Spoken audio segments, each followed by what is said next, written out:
Alrighty, this is the starting of another video, but of a different car as well. As you can see clearly behind me, the beautiful custom way up yonder. There you go. 57 Chevy 2-door hardtop Bel Air. I haven't done a video on this one in a little while, but I thought I would show the brake line setup that I'm putting in on it. I should say brake lines, all of them from start to finish, from the hydro boost section right into the adjustable proportionate valve, right on out to all new lines running to each wheel. So I had to order some parts, and some of those parts, in order to feed the amount of fluid accurately and enough, I needed to get the 1/4-inch line that you see here wrapped up. I already have 3/16 for the front, and I already have I have one of the lines in 3/16 run, and that goes to the right side front wheel. Now when it comes to proportionate valves, you got 2 feeds coming from the master cylinder, one for the rear and one for the front, both at which will have 1/4-inch line coming out of it to the proportionate valve. And right now I have hooked up just to one line, hopefully you can see it, the 1/4-inch line for the rear, and the rear just has one coming out. And for the front, there's 2 coming out.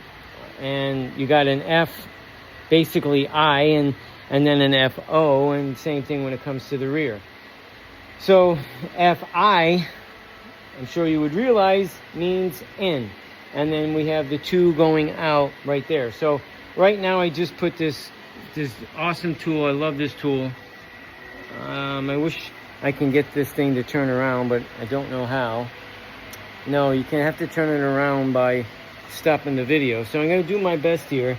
This tool right here, I just did the first part, and the first part has a fitting in it that looks like this. Alright, so that part is done. Now you take what's called the cone, which is this piece here, and then it slides into that same housing where you can finish compressing it. And it is a little hydraulic. I really do like this thing. This then creates the proper ends for the brake lines. Okay, when you get that hard resistance, that means that's it. So you take that piece out with one hand.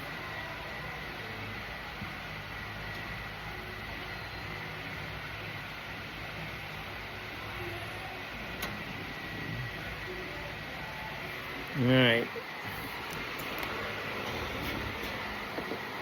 So now the next part, which I think I'm going to have to set you somewhere, so maybe you can see me doing it, but I need 2 hands. I do not want to scratch this car. I don't want nothing to drop.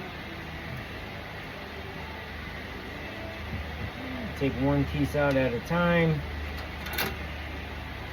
And there you go. This is the unit. And the blocks are in half.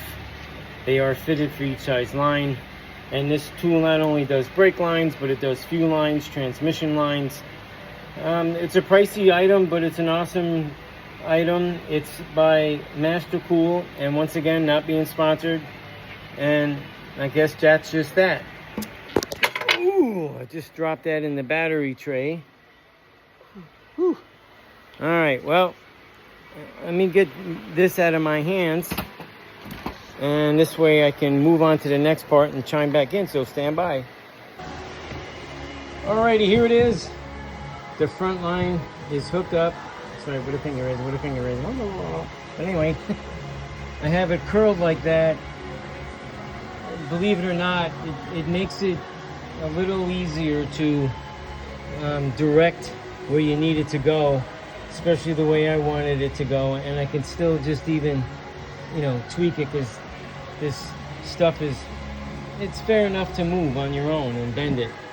And I do have it hooked in to the brand new line right there, nice and pretty, and it's not touching anything. That's the important part. I don't want it touching anything and scraping and scratching and all that other craziness. And then it goes right to the caliper. I didn't have to take the wheel off in order to do that. So there she be. Now everything right here in this group is all hooked up. Look how nice and pretty and clean, brand new bowl that is, or brand new whole thing anyway. It's all new, but painted the way I wanted it. And that like I said, that service part to get to the rear brakes, they have originally, it goes underneath the engine, and that was put in before I put the engine in. And right here the fittings are waiting, so that'll continue with a 1/4 inch line, because this is 3/16. The one behind underneath that goes to the right side, which is that one right there, and I believe that is hooked up. There's my battery box right there, and that's 3/16. So the 1/4 inch will continue all the way to the back. Let me peek in here. It should be hooked up. Let me feel my way around. Yeah, it's hooked up. There it is, right there. Sweet. All right. And it's going to end up, I'm going to get underneath the car and show you. I got it up high enough for me to get underneath there. I got all my nice pretty rug in place. The beauty in this, that's right, it's beauteous. And this is, it's hanging here is the fuel line. I have it there out of the way. Okay, wiggling my way over and show you through the wires, which I will be making them nicer once I do the exhaust. It won't be hanging there. But there's the line. It's gonna I'm gonna take it either underneath the part of the steering arm right there and bring it, or once it gets to, I'll go on maybe on the outside of that and come up and run the top of the frame. As you can see, the frame is all bodied in. You don't see the seam. And if I run it across the top, then there's plenty of room to do that between the body and the frame, and that's less that is on the side of the frame, because there's nothing on the driver's side left of the frame. The emergency brake cables, which emergency brakes work, nice hooked up. And if I bring it to the top, and I might even change the fuel line system setup, we'll see. And if I do bring it to the top of the frame, it can come out right here, because here's the brand new flex line that runs to the rear, where the two lines would separate and one go to the right and the other one go to the left. So that might work out just fine. So I'm probably going to end up putting it on top of the frame instead of on the side, to keep the left and the right matching the best I can, and do something a little different with the fuel line because of the filter. So I'm probably going to put the filter in the front, and where, see the connection, this is the proper connection for the two lines coming together. So I can always tap in. This is a 5/16 fuel line. You can always then tap into that, keep it on top of the frame like it initially kind of wants to go, and do the same thing with that, like I'm doing with the brake line right up underneath there. Yeah, I just love the way this car has been turning out for me. It's taken a while, but you know, I got to keep working and keep doing what I'm doing with clients' cars and things of that nature. move forward. You know, here's the linkage even for the transmissions all hooked up, ready to go. I'm gonna, once again, got to take care of these spark plug wires that'll end up being away from the exhaust once I make that. There's the, you can see the two sets of engine mounts. That's that style, and then there's the original factory style. Yep, double whammy on both sides. So, I'm gonna get myself out of from underneath the car. Yeah, I'm too young for this. Alrighty. So that's the scoop for right now, and I will pick up on that, running that line, once I start handling that. So in the meantime, stand by.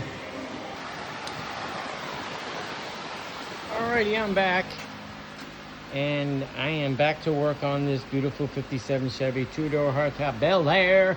That's right. And yesterday I was a little busy on it, not for too long, but I got to run some more of the brake line to the back. I'm about to show you. It starts there, and I have it sitting on top of the frame. But before I go any further, I want to show something that I finished building up. I couldn't believe how much metal is. It's a good thing I save a lot of it. But for the longest time, I've been wanting a plasma cutter, and a couple of months ago I finally got one. But I just didn't want to keep it in the box. So I went off my original stand for my MIG welder, which I crushed a little bit when I lowered the lift down on top of it, and it pushed the lower section down. And I got a bottle jack in there, jacked it back up. I ran this angle iron up on both sides, welded it in place. I did a lot of repairs to it. I actually added bigger casters, wheels on there, and because the center bolt wasn't long enough to go through this particular thickness and this, I ended up coming out with a plate off of that I had a scrap of that was so long, cut it in half, worked out perfect, one for either side. And actually, because the wheels are bigger, it rolls a lot nicer. Yeah, and it's actually stronger, I think. So I left the pieces sticking up however long they were, and it works out for the best. Hang the cables, wires, whatever on there. I got plenty of room above here. I even got enough room between here to open that up to change the wheel out. And I did try this, and it worked just fine. I don't understand a couple of the features that are on there, but I know eventually I will figure it out. But just to give you a little lesson, this 1-inch square stock, you know, it's not solid.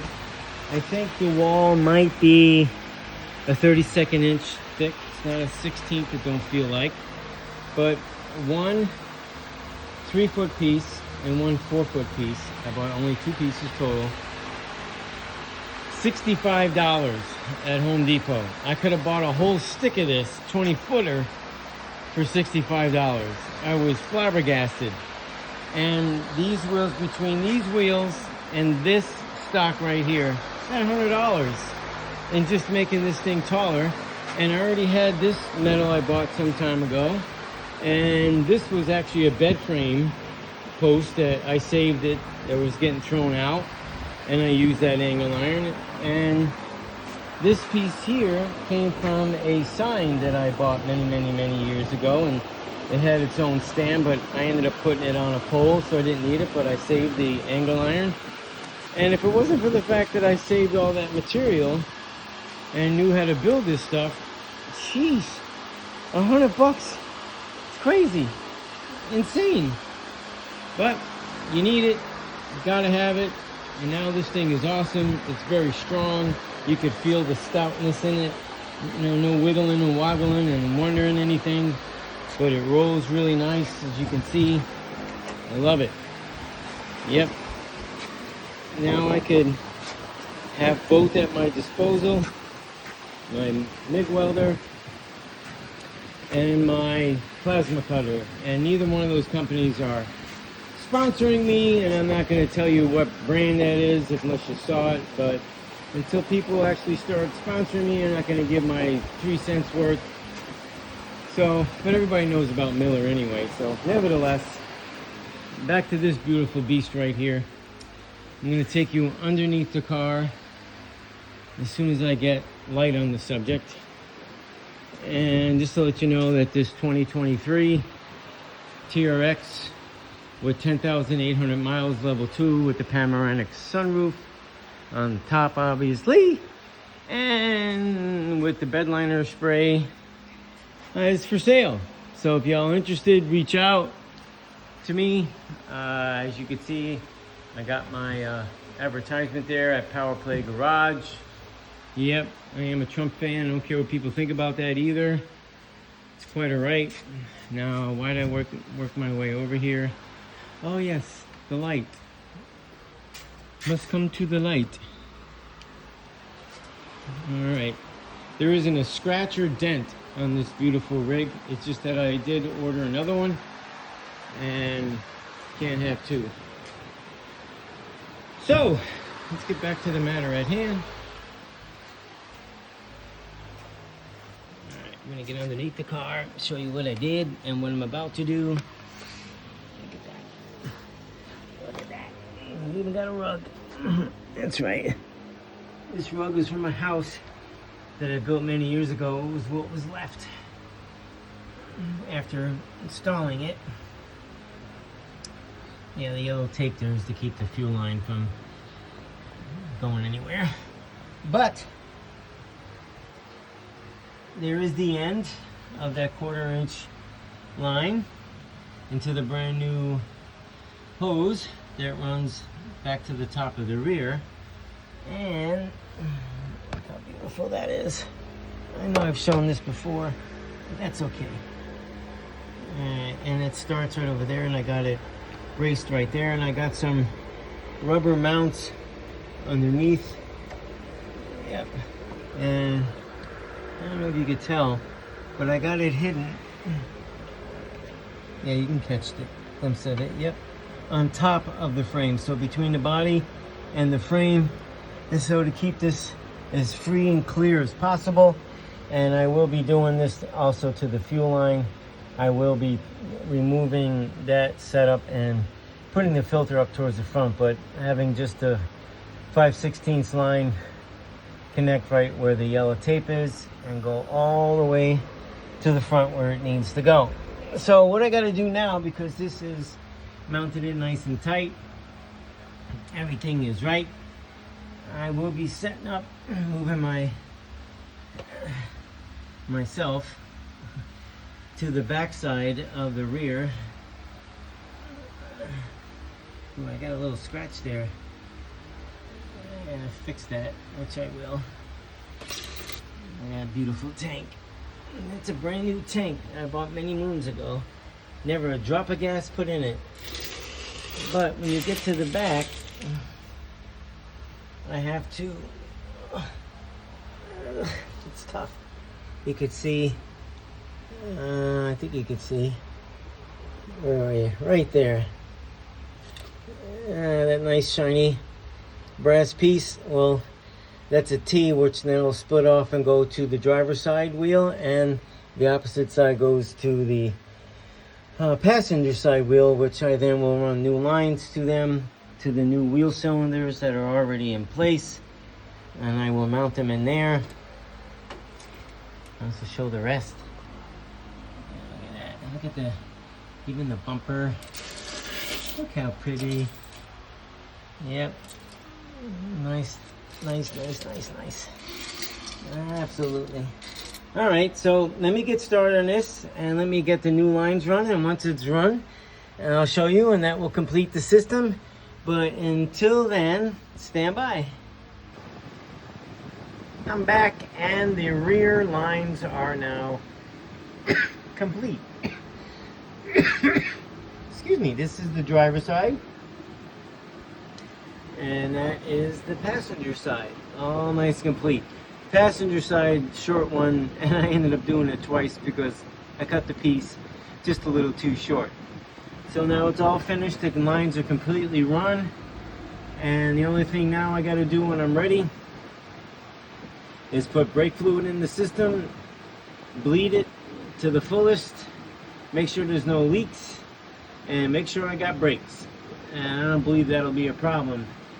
So the next thing I'm going to do, which will be a different video, is I am going to run new fuel lines. I think I'll have to go get them, eliminate the fuel filter being there, bring it up underneath the hood or somewhere by the engine.